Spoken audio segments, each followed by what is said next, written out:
Welcome to our Veteran Show, where we bring interesting topics, excellent guests, people who have a passion for working with veterans, and they share their resources, their knowledge, and their experiences as veterans and military families.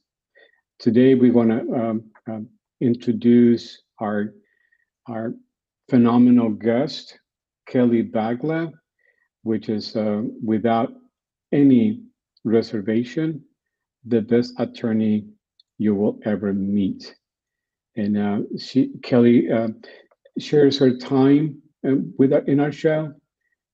Every month, she comes in and shares with us the legalities of business, how to stay away from trouble, and we rely on Kelly to keep us out of trouble and within our boundaries, and without any reservation. Like I said, it has been the best experience that I ever had.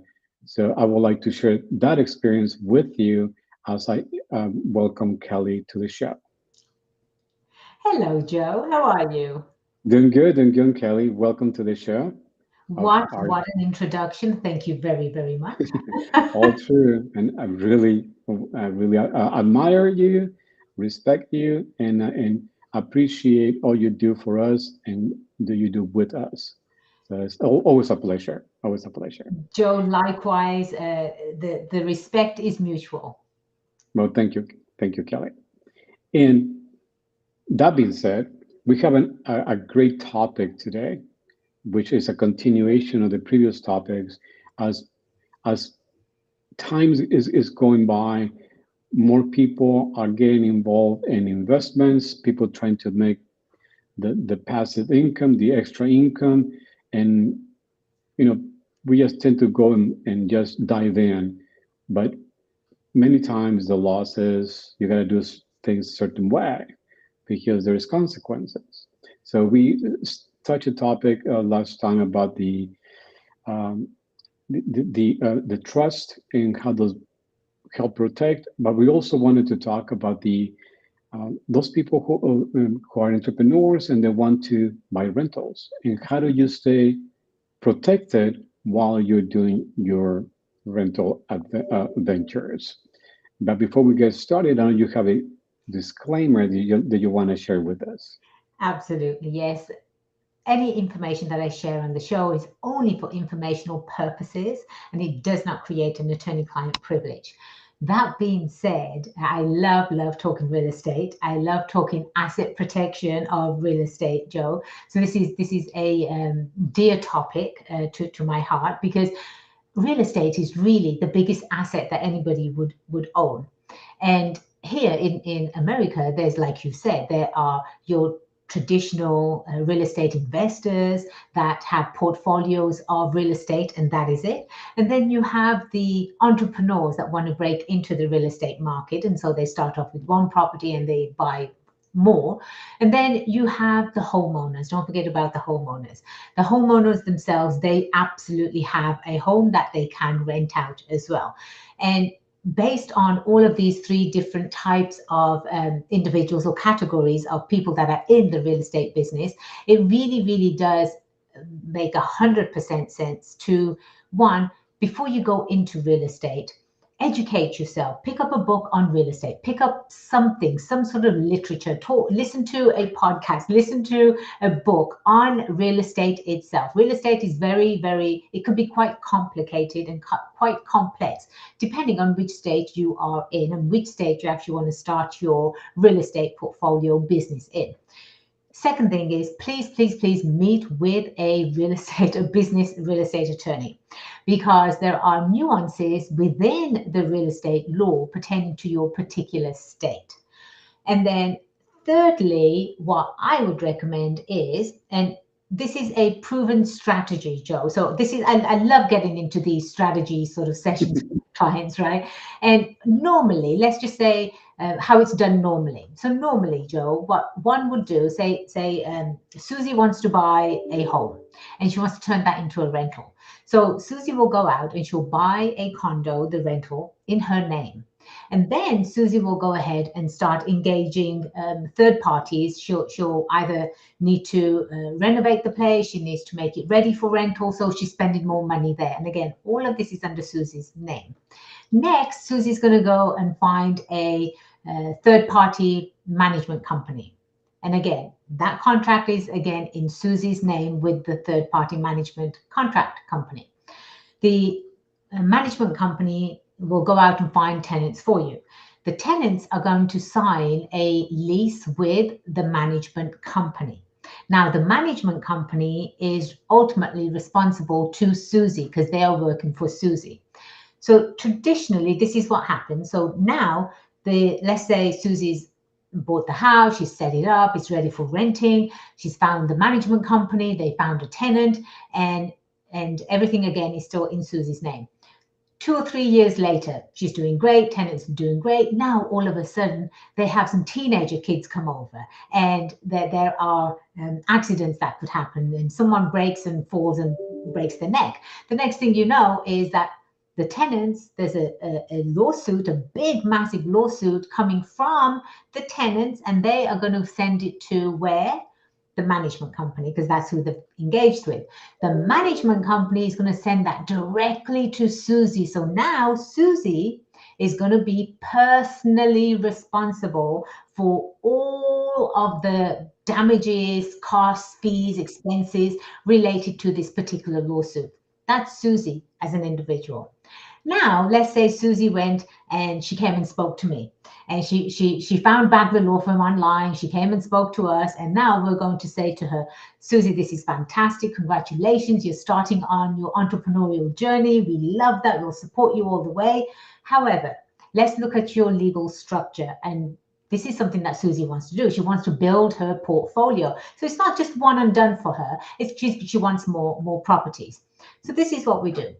We will take a look at where the property is. If the property is less than $500,000, and say she can buy 2 or 3 properties for $500,000, then we'll go ahead and put those in an LLC. Say she buys property in California, there's nothing less than $500,000 here, not even one room.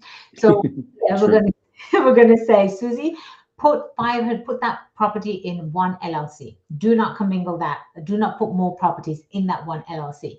Usually, someone will sustain the loss of about $500,000. They can still recover. They can still continue with their life. It's a massive hit, but it's doable. Now, if you're saying that she's going to put all 5 properties in one LLC in California and somebody sues, potentially she will lose all 5 LLCs. That could be $2.5 million in California. So I'm going to say to Susie, we are going to set up an LLC for you. The LLC is going to purchase the property, not you, in your name. The LLC is going to purchase it. Now, the LLC is just going to sit there. We are not going to have anyone engage with the LLC. It's just sitting there. It's holding your property.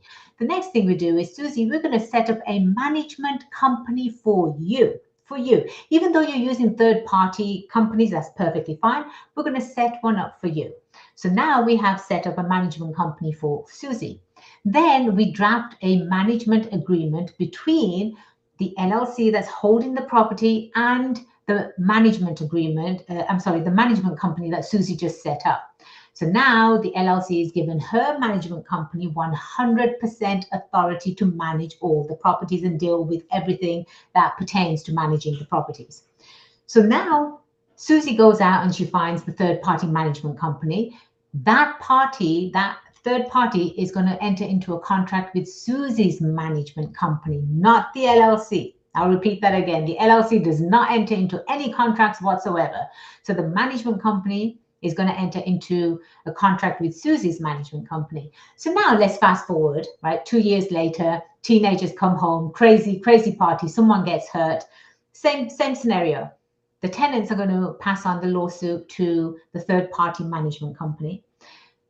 Third-party management company is going to pass that lawsuit on to who they engaged with, which was Susie's management company. And what does Susie's management company hold, Joe?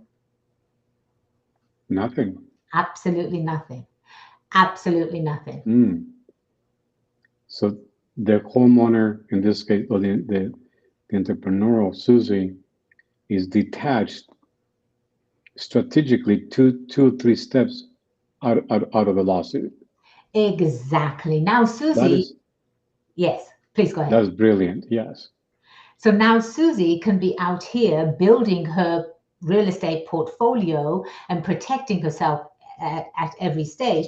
Do keep in mind, as business owners, we do have a responsibility. If we are responsible for any damages we cause, then yes, it is our responsibility to pay out on those damages. So we're not advising anyone to hide from their responsibilities. That's not what we're talking about. We're talking about the actual potential strategy that works for real estate owners, that for real estate or rental owners rather. This is a rental owners strategy that will work for them. Now, as the management company will have insurance as well. It needs to have some insurance. And then usually when a lawsuit does come by, the opposing counsel is going to say, one, can we go after them personally? One, do they have money as individuals, and can we go after them personally? If not, two, do they have insurance? And if so, how much will the insurance pay out? So that way, at least you have protection that you can settle some sort of case with insurance. I wouldn't, and this is again the perfect setup to do that, because sometimes, Joe, insurance will say, well, we can only pay out, $100,000 or $200,000, whatever the case is. And if you're being sued for $500,000 or $1 million, the rest of that goes to the individual homeowner. In this case, it's going to go back to the management company, Joe, and the management company doesn't have that money to pay. That being said, it's a deterrence for opposing counsel to go after the management company or the individual, because they know the individual is going to be protected, shield after shield. So there's about two or three. She's being removed 2 or 3 times away from potential suits. So that triggers a question in my. So is there a chance that the attorney will actually go and skip all those steps and target Susie as the homeowner, as the venture owner? Is there a chance of that? They can absolutely try. So lawyers will try anything. These are litigators. They're paid to try anything. However, there is a process that they must follow, Joe. That process is, our legal system says, if someone has wronged you, you have the right to bring them to court. Now, whoever is the party bringing the suit, usually the plaintiff has to have standing. They have to have standing, which means that they have personally experienced loss or damage. So here, the tenants have personally experienced loss or damage. So the tenants would be suing. If the attorney goes straight after Susie, the attorney has to prove that Susie was the one that was part of this whole deal, that she signed the contract. It was her ultimately. She's the alter ego. You might have heard of that phrase, alter ego. That's one thing that opposing counsel loves to throw in. However, when we set up these structures for our rental owners, our high net worth individuals, our real estate investors, we set these strategies up for them. It's very, very difficult to prove to a judge that Susie is ultimately responsible, because we have legal entities that are doing their job, and that's why they were set up for that purpose only. And if they do go after Susie personally, which they won't be able to, the furthest that they possibly could get to is the LLC that's holding the property. But again, it's a long process, and it could be you literally have to prove that Susie signed something and she was involved in this, which she isn't. She's not involved in any of this. Right. So it's a difficult process, but we have to make it very difficult to deter frivolous lawsuits. That makes sense. And because the LLCs and the corporations and all those are considered in, entities like individuals. Correct. So they are the ones responsible. The physical person is completely away, and preferably when the individual is not involved in the kind of day-to-day operations, the management companies. So that makes sense. Yes. Well, this has been an excellent topic as usual. And as usual, our time just run out. So, but we'd love to continue with this type of conversations because we have, a lot of our members who are interested in real estate and who actually look for ventures like this. So we'd like to continue our conversation next time. But for now, thank you very much, Kelly. And just to kind of reemphasize how people can get in touch with you, besides asking me, but how can they get in touch with you? Exactly. Joe, half of your inbox, your email inbox is, how do we get a hold of Kelly? That's right. You've got 1,000 emails, right? 500 of them are, how do we get a hold? Yeah, anyone can get a hold of us, a Bagler Law Firm. It's BAGLALAW.com is our website. Phone number is 760-579-6789, and they can simply just Google Kelly Bagler. I'm pretty much everywhere. You're everywhere. We'll be so happy to talk to any of them. Yeah, you're on the top of Google for sure. Well, thank you very much, Kelly, and looking forward to continue our conversation. Thank you so much, Joe. Thank you.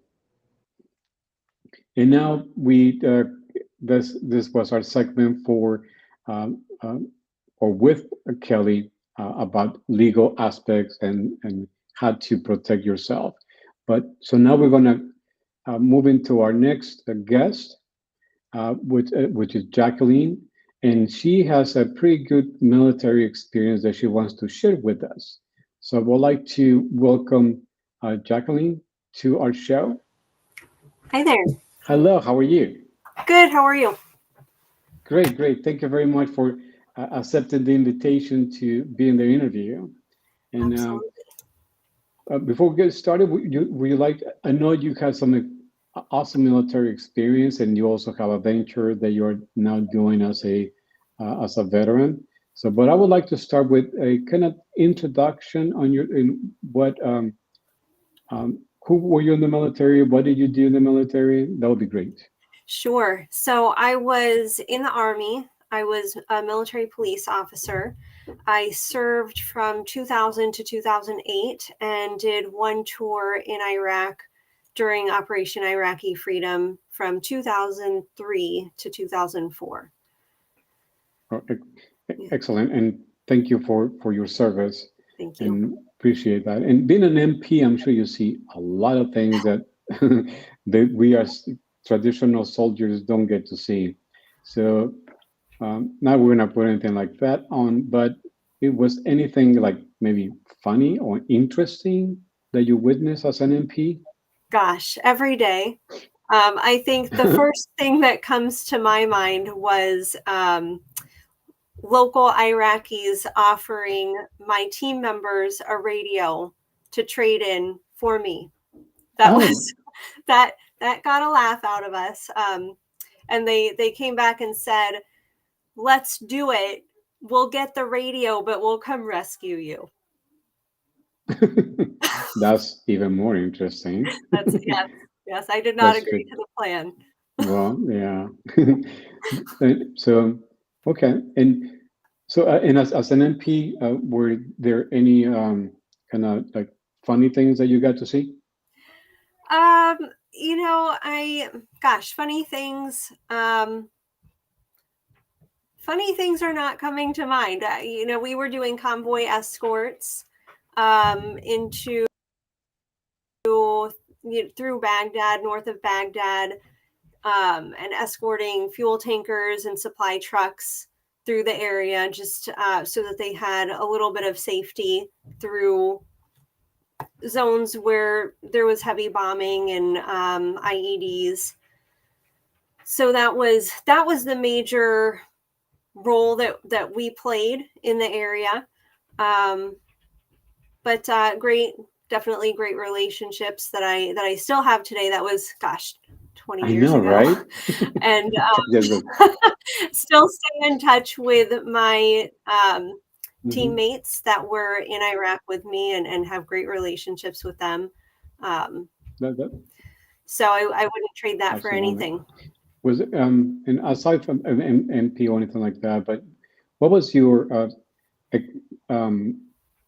experience, or what was your experience as you transitioned out of from the military to the civilian world? What was your experience? Gosh, when I came home from Iraq, I really hit the ground running. I felt like I had lost time. I was in school before I left. I had just started college at that time, and so came back and went very heavy into the academic world. And then in joining the workforce, I do think that the military experience very much set me apart, not only the line on the resume, but also the work ethic, the values, and what I brought to the table. And I think that I was so young at the time. I hear of veterans transitioning out of the military after a number of years of being in, right? You can spend your whole life in the military and come out and it's a different language that people are speaking. I was reserve, I was activated. And so when I came home, I had some reserve time left over. And so got into the workforce as well as school, and was still kind of young enough that I was learning that language. And so it was kind of a parallel versus making that big leap that I've seen and heard of people making. So I think an easier transition for me than many that don't get into that regular workforce until later in life. Right. And that's one of the things that we experience, or we hear, and I personally experienced, was the challenges that went from having the military mindset to the civilian mindset. It takes a long time to kind of balance out a little. It never goes away, but especially military who have retired, who've been in the military for 10, 15, 20, 30 years, it is a completely different world. And being able to adjust and adapt it can be a challenge for some. So did you go into or try to go into similar fields like in the civilian? I did not. In fact, it's interesting because I went into sales, which very, very different than military police work, and local police operations that were trying to recruit me, not only because I had the experience as a military police officer, but because I'm a woman, and they were trying to get the number of women officers higher. I was approached several times, but I kind of felt a little bit of a been there, done that, and I also thought about the toll that it takes. There's quite an emotional toll in that type of work, and I thought, I've been in this, I've done this. What's the new experience, and do I want that type of toll long term? And I decided against it. I was having a lot of fun in my sales role and doing very well. And it's interesting because it is so different, but when you apply the discipline and the work ethic that you learn in the military to something like sales, as long as the knowledge is there of how to do it, you can really, do some excellent work in that field. I'm sure many of our veterans that are in the sales field are very successful Right, and know that. because that mindset and that mode of strategy approach, that makes sense. Right? So yes, the process. And one of the things that we talk about when we discuss leadership and why veterans are different or in certain ways when you go into the workplace is that veterans come in with the self motivation to complete the task. So the cookies, the pizzas, the free Fridays, all those things are irrelevant for veterans in many ways, because once you assume and you commit to a task, that's a commitment to the task, the commitment to the mission, and that is something that is very unique to veterans, very unique to military, and that really sets you apart and gives you that leadership ability and leadership potential that is almost automatic. Yes. And I think so much of that is all about the self-discipline. And something that I study in my current role is self-determination theory, which is all about motivation. You know, and there's the pieces of autonomy, competence, and relatedness as part of that. And if you look at what we've got in the military, there's a high quality level Right. for training for that competence. Autonomy, not so much, but the discipline is there so that when you're getting out in the world, you know, if you can make that transition and apply that discipline to your own rules and what you're doing, that's where our veterans can really see huge successes. And the relatedness, I would say, I've never in my life, it's been 20 years, I've never had a team like what I had in Iraq. Like I've never had the type of relationships and the bond. So there's really something special to be said there in the motivation and what we do in the military. And I know we have our time is coming up, but to close a little bit about what you're doing now. Yes. So now I'm an industrial organizational psychology practitioner. That's a lot of words. What do those words mean? It's psychology in the workplace. So things like studying motivation, helping entrepreneurs and helping business owners create a great environment where employees want to stay, where they're motivated to work, where they're essentially going to gain that business owner profit at the end of the day, but also it's a great work environment for them. So all psychology around the workplace and the employees and the leader-employee relationship and everything having to do with that is my focus area and how I help business leaders. Well, that's pretty awesome. And that's something that I truly enjoy, but that's kind of my background. So I really enjoy that. So maybe we can have a conversation later on how we can collaborate. Because we do help supervisors and managers identify talent. So, but different conversation. So yes, I'd love to have it. Awesome. So just to close our show, how can people connect with you and who should connect with you? Yes, business leaders or HR leaders that are maybe experiencing turnover in their workplace. Maybe the performance from the employees is not quite what they expected. And I think that's difficult as veterans when our expectations are up here and the rest of the world's expectations are a little bit lower than that.